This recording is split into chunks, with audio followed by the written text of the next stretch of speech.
ନମସ୍କାର ବନ୍ଧୁଗଣ। ଆଜି ଆମେ ଦେଖିବା ଓଡ଼ିଶାର ଗର୍ବ, ଭାରତର ଏକ ଅମୂଲ୍ୟ ଐତିହ୍ୟ ଓ ସମଗ୍ର ବିଶ୍ୱ ପ୍ରସିଦ୍ଧ କୋଣାର୍କ ସୂର୍ଯ୍ୟ ମନ୍ଦିର।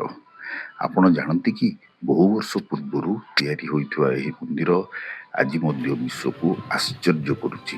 ଚାଲନ୍ତୁ ଜାଣିବା ଏହାର ଇତିହାସ, ରହସ୍ୟ ଓ ଅଦ୍ଭୁତ କଳାକୃତି ବିଷୟରେ। କୋଣାର୍କ ସୂର୍ଯ୍ୟ ମନ୍ଦିର ନିର୍ମାଣ ହୋଇଥିଲା 1300 ଶତାବ୍ଦୀରେ। ଏହି ଭବ୍ୟ ମନ୍ଦିରକୁ ପୂର୍ବ ଗଙ୍ଗବଂଶର ପରାକ୍ରମୀ ରାଜା ମହାରାଜା ନରସିଂହ ଦେବ ପ୍ରଥମ ନିର୍ମାଣ କରିଥିଲେ। ଏହି ମନ୍ଦିର ନିର୍ମାଣରେ ପ୍ରାୟ 12 ବର୍ଷ ସମୟ ଲାଗିଥିଲା ଓ ହଜାର ହଜାର କାରିଗର ଏହି କାମରେ ନିୟୋଜିତ ହୋଇଥିଲେ। ସେହି ସମୟରେ ଏତେ ବଡ଼ ବଡ଼ ପଥର ଆଣିବା, ଖୋଦେଇ କରିବା ଏବଂ ଏଭଳି ଭାବରେ ଯୋଡ଼ିବା ସତରେ ଏକ ଆଶ୍ଚର୍ଯ୍ୟର କଥା। କାହିଁକି ଏକୁ ସୂର୍ଯ୍ୟ ମନ୍ଦିର କୁହାଯାଏ? ଏହି ମନ୍ଦିରଟି ସୂର୍ଯ୍ୟ ଦେବଙ୍କୁ ସମର୍ପିତ। ସମଗ୍ର ମନ୍ଦିରକୁ ଏକ ବିଶାଳ ରଥ ଭଳି ତିଆରି କରାଯାଇଛି। ଏହି ରଥକୁ ଟାଣୁଛନ୍ତି 7ଟି ପଥରର ଘୋଡ଼ା, ଯାହା ସପ୍ତାହର 7 ଦିନର ପ୍ରତୀକ ବୋଲି ମନେ କରାଯାଏ। ଏଠି ରହିଛି 24ଟି ଚକ। ଆପଣ ଏଠାରେ ଦେଖୁଥିବେ ବଡ଼ ବଡ଼ ପଥରର ଚକ ଗୁଡ଼ିକ କେତେ ସୁନ୍ଦର ହେଇଛି।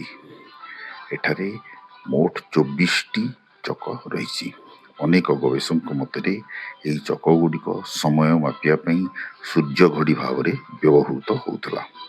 ପ୍ରତ୍ୟେକ ଚକରେ ଅଦ୍ଭୁତ କାରୁକାର୍ଯ୍ୟ ଦେଖିବାକୁ ମିଳେ। ପଥରର କଳାକୃତି। ମନ୍ଦିରର ପ୍ରତ୍ୟେକ ପଥରରେ ଅଦ୍ଭୁତ ଖୋଦେଇ କାମ କରାଯାଇଛି।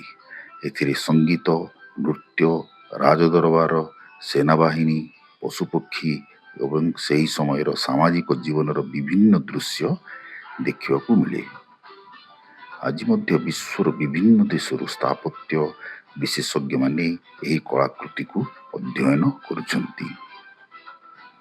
ଚୁମ୍ବକ ପଥରର କାହାଣୀ। କୋଣାର୍କ ମନ୍ଦିର ସହ ଏକ ଲୋକପ୍ରିୟ କାହାଣୀ ମଧ୍ୟ ଜଡ଼ିତ ଅଛି। କୁହାଯାଏ ମନ୍ଦିରର ଶୀର୍ଷ ଭାଗରେ ଏକ ବିଶାଳ ଚୁମ୍ବକ ପଥର ଥିଲା, ଯାହା ସମୁଦ୍ର ଓ ଜାହାଜର ଦିଗ ନିର୍ଣ୍ଣୟ ଯନ୍ତ୍ରକୁ ପ୍ରଭାବିତ କରୁଥିଲା। ଆଉ ତାପରେ ଆସିଲା ଆମର ୟୁନେସ୍କୋ ସ୍ୱୀକୃତି।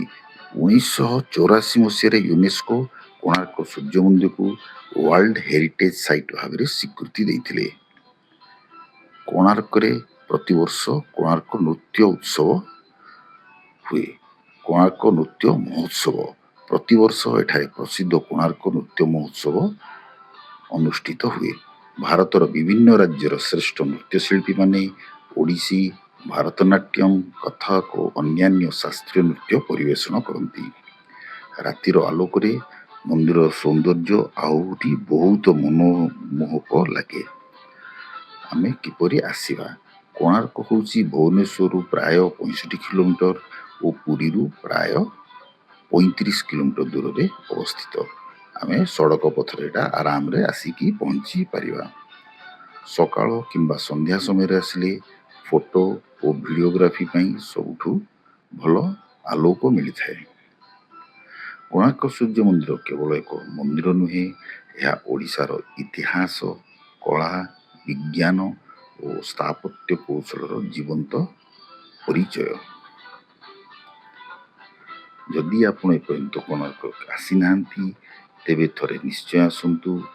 ଏଠିକାର ସୌନ୍ଦର୍ଯ୍ୟ ଓ ଐତିହ୍ୟ ଆପଣଙ୍କୁ ନିଶ୍ଚୟ ବହୁତ ଭଲ ଲାଗିବ।